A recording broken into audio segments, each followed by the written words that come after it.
সংকটের সময় মনে অত্যাধিক চিন্তাজনক ভাবনা উপস্থিত হলে মনকে শান্ত করতে এই কথাটি 3 বার উচ্চারণ করুন।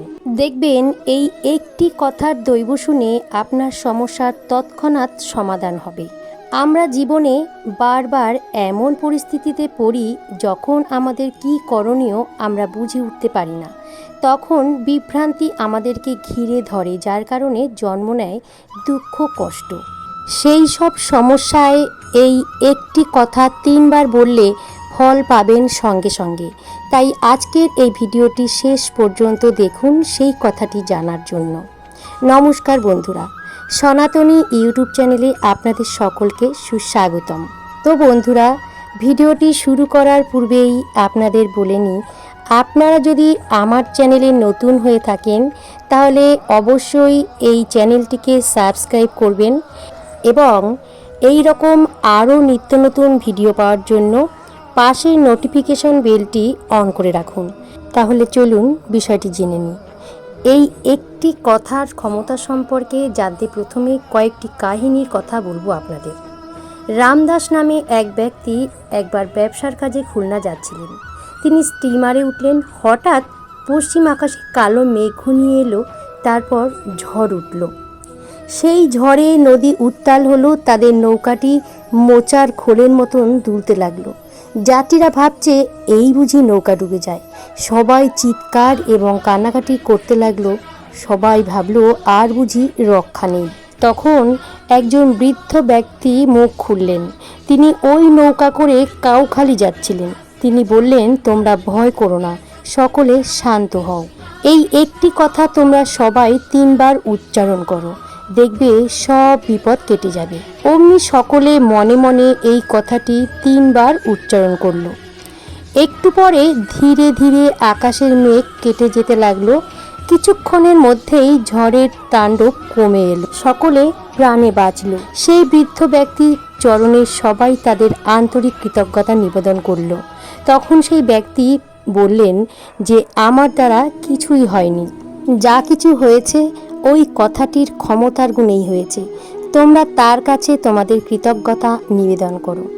রামদাসের এক বন্ধুকে তার ভাই জমি জমার এক মিথ্যে মামলায় প্রায় নিঃস্ব করে দেয়। তখন তার বন্ধু রামদাসকে তার দুঃখের কথা জানায়। রামদাস তখন তার বন্ধুকে বলে, এই একটি কথা 3 বার মনে মনে বলে দেখবে, সব ঝামেলা ধীরে ধীরে মিটে যাবে। তারপর থেকে তার সেই বন্ধু মনে মনে এই কথাটি 3 বার বলতো। কিছুদিন পর একটা চমৎকার ঘটে। তার বন্ধুর সেই ভাই যে মিথ্যা মামলা করেছিল, সে নিজেই তার দাদার কাছে সব ভুল স্বীকার করে এবং সসম্মানে তার দাদার জমি ফিরিয়ে দেয়। রামদাসের সেই বন্ধুর নাম ছিল মৃত্যুঞ্জয়। একদিন মৃত্যুঞ্জয়ের দাদার স্ত্রী কম বয়সে মারণ রোগে বিছানায় শয্যাশায়ী হয়ে গেল। তখন মৃত্যুঞ্জয় তার দাদাকে এই একটি কথা প্রতিদিন মনে মনে 3 বার বলতে বলল। তার দাদা প্রতিদিন এই কথাটি মনে মনে 3 বার নিয়ম করে বলল। কিছুদিন পর তার বিছানায় শয্যাশায়ী স্ত্রী সুস্থ হয়ে গেল আর কয়েক মাসের মধ্যেই সম্পূর্ণ নিরাময় হয়ে গেল। ফাল্গুনের এক সকালে নদীতে চলেছে রোদ জলের খেলা। রামদাস নৌকা করে সদ্য এসে একটা গ্রামে নামল। উপেন নামে এক চাষি নদীর ওই পাড়ে বসে নিঃশব্দে কাঁদছিল। রামদাস তার কান্না শুনে বলল, কি হয়েছে বাবা?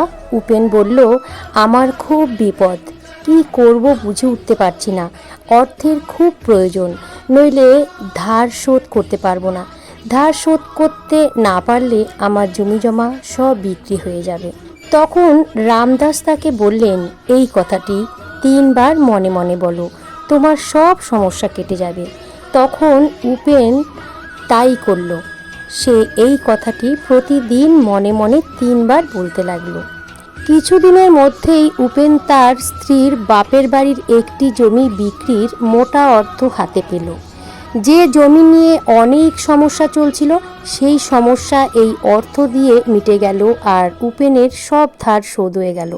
এরপর সে আরও অনেক জমি কিনল। এই সব ঘটনাগুলি ঘটা সম্ভব হলো এই কথাটি 3 বার উচ্চারণ করার ফলে। এবার চলুন জানি যে এই শক্তিশালী কথাটি কি যেটি বললে সকল বিপদ তৎক্ষণাৎ ভগবান দূর করে দেন এবং সেই বিপদ থেকে বের করে আনেন? এই কথাটি আসলে বলেছিলেন একজন মহান সাধক শ্রী শ্রী ঠাকুর দুর্গাপ্রসন্ন পরমহংসদেব। যে বৃদ্ধটি সর্বপ্রথম এই কথাটি বলতে বলেন, তিনি এই কথাটি আসলে জেনেছিলেন এই মহান সাধকের এক শিষ্যের মুখ থেকে। বন্ধুরা, ভগবান বারে বারে নরদেহ ধারণ করে পৃথিবীতে অবতার গ্রহণ করে এসেছেন লোক কল্যাণের জন্য, কিন্তু তারা তাদের দৈব শক্তি বা ক্ষমতাকে কখনোই মানুষের সামনে প্রকাশ করতে চাননি, বরং সেই দৈব শক্তিকে তারা গোপনই রেখেছেন। তবে কখনো কখনো লোক কল্যাণের জন্য তাদের অলৌকিক ক্ষমতা প্রকাশ পেয়েছে। এমনই এক ঋষিতুল্য সাধককে আজ থেকে বহু বছর আগে পৃথিবী পেয়েছিল, যিনি জ্ঞানে, পরিমায়, আধ্যাত্মিকতায় এবং তার অর্জিত বিভিন্ন অলৌকিক ক্ষমতায় শ্রদ্ধা, বিশ্বাস এবং রোমাঞ্চের সীমা পেরিয়ে গিয়েছিল। এই সাধককে সবাই শ্রীয় অবতার বলতেন। তিনি আজীবন মানুষের কল্যাণ ও মার্গদর্শন করে গেছেন। তাই বিপদের সময় তিনি সকলের উদ্দেশ্যে বলেছেন যে যখনই বিপদে পড়বে তখনই 3 বার ওম শ্রী গুরু জয় এই কথাটি বলবে। এখানে পরমহংসদেব শ্রীগুরু বলতে সবসময় ভগবান শ্রীকৃষ্ণকে সম্বোধন করতেন।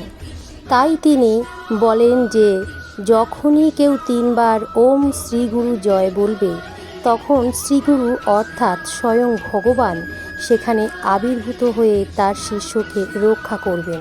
কোনো অপদেবতা বা অশুভ শক্তি আশেপাশে থাকলে তার কোনো ক্ষতি করতে পারবে না, তারা দূরে পালাবে।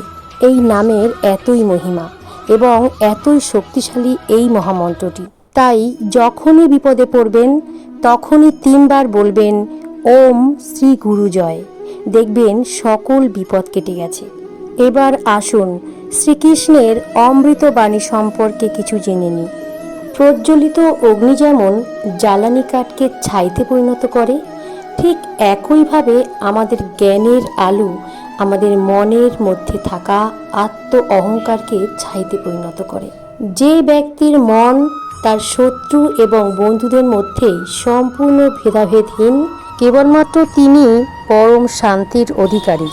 মানুষের মনের উপর পূর্ণ নিয়ন্ত্রণ থাকলে সেই স্থিতিতে মনকে বলা হয় আমাদের পরম বন্ধু।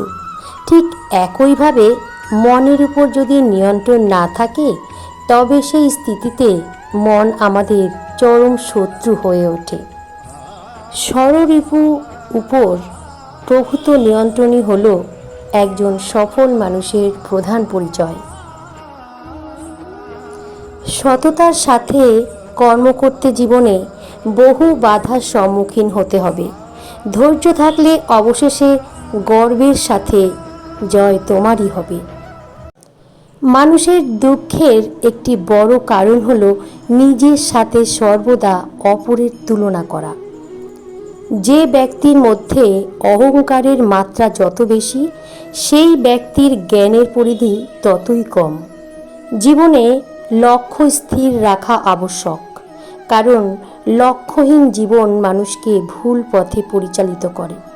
ইন্দ্রিয় থেকে প্রাপ্য আনন্দ প্রথমে অমৃতের ন্যায় মনে হলেও শেষ পর্যন্ত এটি বিষের ন্যায় ক্ষতিকারক হয়ে ওঠে, যা কেবল মানুষের জীবনকে পাপে পরিপূর্ণ করে। আমাদের জন্মের সাথে সাথেই আমাদের মৃত্যুও নির্ধারিত হয়ে যায়। তাই যেটা অনিবার্য সেটার কথা ভেবে দুঃখ করো না, নিজের কর্ম করতে থাকো। কর্মই হলো আসল ধর্ম। জীবন ধারণের জন্য প্রয়োজনীয় কর্ম অবশ্যই সম্পাদন করো, তবে বিনা অহংকারে, বিনা লালসায়, বিনা হিংসায়। কারণ সঠিক কর্ম করা উচিত ভালোবাসা, সহানুভূতি, নর্মতা এবং ভক্তির সাথে। সময় হলো সর্বশক্তিমান। যে সময় অতিবাহিত হয়ে যাবে তাকে আর কখনোই ফিরে পাওয়া সম্ভব নয়, তাই কখনো সময় নষ্ট করো না। ভগবান শ্রীকৃষ্ণ বলেন, আমি তোমার অতীতকে তো পরিবর্তন করতে পারবো না, কিন্তু যদি তুমি চাও তাহলে তোমার বর্তমানের কর্মের পরিপ্রেক্ষিতে তোমার ভবিষ্যৎকে আমি অবশ্যই পরিবর্তন করতে পারি। লোভ, ক্রোধ, হিংসা হলো মানুষের প্রধান শত্রু, যার নিজের অজান্তেই জীবনের সবচেয়ে বেশি মূল্যবান জিনিস সময়ের ক্ষতি করে। কারণ সময় হলো পরম ক্ষমতাবান, যা কারোর জন্যই থেমে থাকে না। সর্বদা মনে রাখবে, জীবনে যত কঠিন পরিস্থিতির মধ্য দিয়ে যাবে, তোমার ব্যক্তিত্ব ততই প্রখর হবে। বৈষয়িক জগৎ মানুষের কাছে প্রথমে আনন্দ ও সন্তুষ্টি যেমন নিয়ে আসে, ঠিক তেমনি সময়ের সাথে বহু দুঃখ কষ্ট বয়ে নিয়ে আসে। কারণ বৈষয়িক সম্পত্তি পাওয়ার থেকে তাকে হারিয়ে ফেলার ভয় ও উদ্বেগ মানুষের মধ্যে বহুগুণ তীব্র। বিবেক ও বুদ্ধি হল মানুষের পরম সম্পদ, যা সঠিক সময় জীবনের সঠিক দিশা বেছে নিতে সাহায্য করে। তো বন্ধুরা, এই ছিল আমার আজকের ভিডিওটি ভালো লাগলে একটি লাইক করুন এবং চ্যানেলে নতুন হলে সাবস্ক্রাইব করতে ভুলবেন না। জয় শ্রীকৃষ্ণ। রাধে রাধে।